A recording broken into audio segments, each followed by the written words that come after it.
In the pre-dawn darkness, Mary Magdalene and the other Mary walked to the tomb and walked off the map of the previously known world. They didn't need GPS to get to the tomb. They knew where to bring their spices and oils. After all, they had just been there not long ago, watching the guards roll the stone up and close the tomb. When they arrived, though, it must have felt like those old seafaring maps upon which map makers drew as far as they knew, and then at the edge of the map wrote, "Here be dragons." We don't know what happens next, so here be dragons. Or maybe here be an angel accompanied by earthquakes and lightning. Here be something new. And that new thing is as frightening as it is inviting. As an aside, though relevant, I think, dragons are actually a pretty good stand-in for angels. If you're interested, Google biblically accurate angels. Although if you could wait till I'm done here, that'd be great. It's not all chubby babies with wings and pre-Raphaelite robed young men. While, of course, we don't really know what they look like, descriptions from the Bible make angels seem more extraterrestrial and unnerving than aquiline noses and gossamer wings. It does make sense, right? That if you always have to start conversations with "do not be afraid," then maybe your looks are an issue. Another biblical translator actually renders their greeting as, "Please stop screaming, it's going to be fine." I didn't study Greek, so I don't know. But again, all that is an aside. And encountering the fantastical angel and the blinding light aren't even the most fearsome part of leaving the edge of the map. Mary Magdalene and the other Mary, like so many of us, believe that they've reached not just the end of the map, but the end of everything. The one they followed and invested in and hoped for and adored was beaten and executed. The world met Jesus and his radical love, and the world said no. The world said no to him, and in his death, the world said no to people like Mary Magdalene and the other Mary. The world said no to the other disciples. The world said no to wild mercy and forgiveness, to justice and peace. On Friday, it looked very much like the end of the road, the end of the map, the end of everything. I know that feeling. Maybe you do too. That place where you can't even imagine a next step.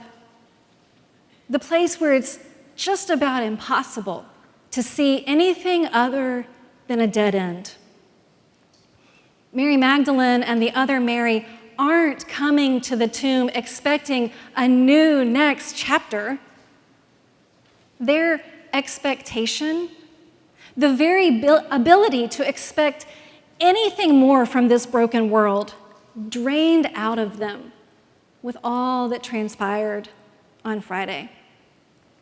They are coming to the tomb to finish the end of the story, literally to wrap things up, fold up their maps, and bury their beliefs. Have you been there? Yeah, me too. The glorious reveal of this Easter story is that what we think is the end of the story is never the end of God's story. When all seems lost, so much so that maps themselves seem useless and decorated only with fantasy creatures and no real direction, the Easter story shows us untold and unknown worlds, a vast expanse of new possibilities waiting for us beyond the edge of all that we thought we knew. The angel said to the women, "Do not be afraid. I know that you are looking for Jesus who was crucified, but the old map you were using won't help you find him. He is not here, for he has been raised as he said. Come, see the place where he lay. Here be something new, an empty space, uncharted territory. Here be wonder and mystery and hope and a world beyond your expectations. Go quickly and tell his disciples he has been raised from the dead, and indeed he is going ahead of you to Galilee, where you will see him." So they left the tomb quickly with fear and great joy and ran to tell his disciples. Suddenly, Jesus met them and said, "Greetings." And they came to him, took hold of his feet, and worshiped him. Trusting only the old familiar paths might have gotten Mary Magdalene and the other Mary trudging to Galilee. But those old ways would not have found them running to embrace the resurrected Christ. They have to put down their plans for the end and stop following the well-trod route and look up into this bright, strange world that is revealing itself to them in this bizarre and beautiful moment. Not being cowed by predictions of dragons, nor by the appearance of angels, the women are able to keep moving forward just long enough to see that the end of the road is actually an almost unbelievable turning point. And the whole point of telling this story and of retelling all the old stories tonight, from the formless void to the Israelites at the edge of the sea to those dry bones, is to bolster us and remind us what a poor sense of direction we have and have always had. We keep following the voices of no of this world. We're prone to thinking it's the end, that the edge of the map means we're done and finished. And it's true that the world gives us innumerable reasons to throw up our hands and quit. Tonight, we, like Mary Magdalene and the other Mary, are invited off the edge of the known world, the world of human-sized plans and ideas, and ushered into a world that God imagines, a world of yes. And as such, God's world of yes has no bounds, no edges, no preconceived ideas about what is and what is not possible. The world of resurrection is a world of surprise and delight. Surprise and delight, most especially for those of us for whom a sense of wonderment has drained away. Whether we have paper maps in our car glove compartments, or a trust in the Google Nav voice, or even our own intrinsic sense of orientation, the Easter story of resurrection, of beginnings after endings, of life beyond death, of yes, interrupts our journeys and calls us to look up from the map or the trail and look around at an amazing sight unspooling in front of us. Even on the way to our old hometown of Galilee, or driving around our familiar neighborhoods, when we look up, we will see the strange appearance of Jesus, beckoning us to come with him into an impossible world of courage and joy.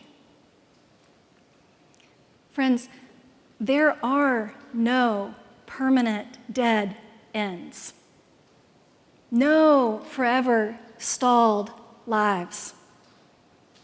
We might feel that we are at the precipice with no way forward, yet the promise of this story is that even if we wander, groping for a time, there is a boundlessness to the love and mercy of God, an endlessness to the horizon.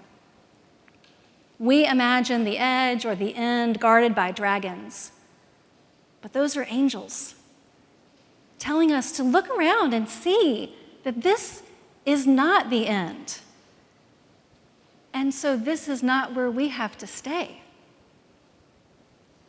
In some ways, this invitation is just as fearsome as a mythical sea monster. It requires some boldness and at least a little bit of faith to say yes when the world says no. Moving forward like Mary Magdalene and the other Mary into the unknown when we are still scared, and especially when so many are shouting to turn back and just give up altogether.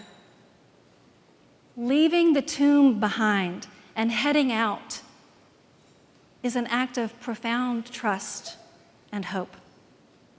This is our yes to all that could still be true. Tonight, we are reminded that there is another way ahead, and a reason to keep traveling, and another unfolding stretch of territory yet to cross. The promise is that here be Jesus.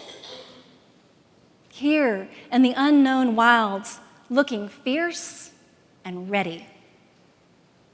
And the promise, then, is that we will navigate unexplored terrains together.